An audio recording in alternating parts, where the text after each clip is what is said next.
தமிழ்நாடு சிவசேனா கட்சியினோட மாநில தலைவராக இருக்குவேன். ஆனால் இருந்தால் கூட எனக்கு வந்து கானனவாசா டயர்ஸ் என்னும் எனக்கு ஒய்ஃபுக்கு வந்து சங்கரா ஸ்டோர்னு ஒரு தொழில் நிறுவனம் இருந்து வந்தது. இதுக்கு ரெண்டுக்காக 15ம் வந்து ஒரு 9 லட்சம் 34 லட்சம் ரூபா நம்ம ஓடி லோன் எடுத்திருந்தோம். டிஎம்பி வங்கி படந்தால் மூடு கிளையில் இருந்து. ஏற்கனவே எனக்கு வந்து ஹோம் லோன் வந்து 20 லட்சம் ரூபா இருந்து நான் இந்த அமௌண்ட் எல்லாம் கரெக்டாக கட்டி தான் வந்துட்டு இருந்தேன். இந்த சூழ்நிலையில் என்னென்னா எனக்கு வந்து அக்கௌண்ட்டில் இருந்து நான் போட்ட பைசா ஒரு 3 லட்சம் ரூபா வந்து எனக்கு கானனவாசா அக்கௌண்ட்டில் இருந்து ஏன்னா ஒய்ஃபு அக்கௌண்ட்டில் இருந்து ஒரு 2 லட்சம் ரூபாயும் இது பணம் வந்து திடீர்னு மாயமாக போச்சு.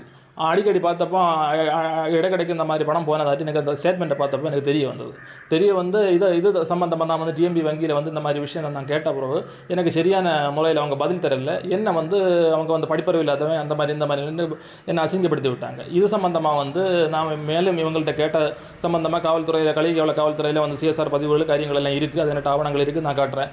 அப்போ இது சம்மந்தமாக இவங்க குற்றச்சாட்டை மறைக்கிறதுக்கு வேண்டிட்டு எனக்கு வந்து மொத்தம் லோனை நீங்கள் ரீகால் பண்ணணும், எந்த காரணமும் இல்லாத ரீகால் பண்ணணும்னு சொல்லிட்டு எனக்கு வந்து ரீகால் நோட்டீஸ் வந்து டிமாண்ட் நோட்டீஸ் வந்து அடுத்த வந்து ப்ரொசீஜருக்கு போகிறாங்க.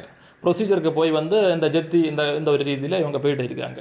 ஏன்னா இதுக்கு வந்து எனக்கு வந்து என்ன செய்யணும்னு தெரியாத காரணத்தினால நான் இப்போ ஆர்பிஐயில் எனக்கு வந்து இந்த ஸ்டேட்மெண்ட்டு காரியங்கள் இந்த கிளிக்காமல் இருக்கக்கூடிய செக் லீஃப் இவங்க அந்த நம்பர் 412 முடியக்கூடிய 823 இந்த செக்குகள் எல்லாம் எனக்கு செக் லீஃபில் வந்து கிளிக்காமல் இருக்குது, ஏன்னா கைவசமே இருக்குது. இவங்க வந்து ட்ரான்ஸ்ஃபர் பண்ணதாச்சுன்னு சொல்கிறாங்க, பண பரிவர்த்தனை செய்ததாக சொல்கிறாங்க. ஆனால் இந்த செக்கெல்லாம் என்கிட்ட இருக்கும்போது இவங்க எப்படி திருடாங்கன்னு எனக்கு தெரியாது. இது பேங்கிங் ஒட்டுமொத்த பேங்கிங் சிஸ்டத்துக்கே இது வந்து மக்கள் நம்பிக்கையை பாதிக்கக்கூடிய ஒரு விஷயம்.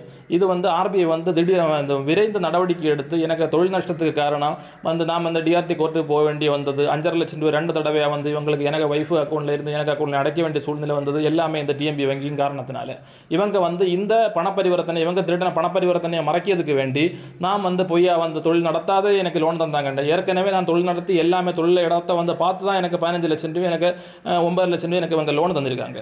அப்போ இந்த சிச்சுவேஷனில் வந்து இதை மறைக்கிறதுக்கு வேண்டி அவங்க திருட்ட மறைக்கிறதுக்கு வேண்டி என்ன பொய்ய குற்றச்சாட்டு செய்து இவங்க சிஜிஎம் கோர்ட்டை ஏமாற்றி 15 லட்சம் ரூபாயும் 9 லட்சம் ரூபாய்க்கு இவங்க ஆர்டர் வாங்கியிருக்காங்க.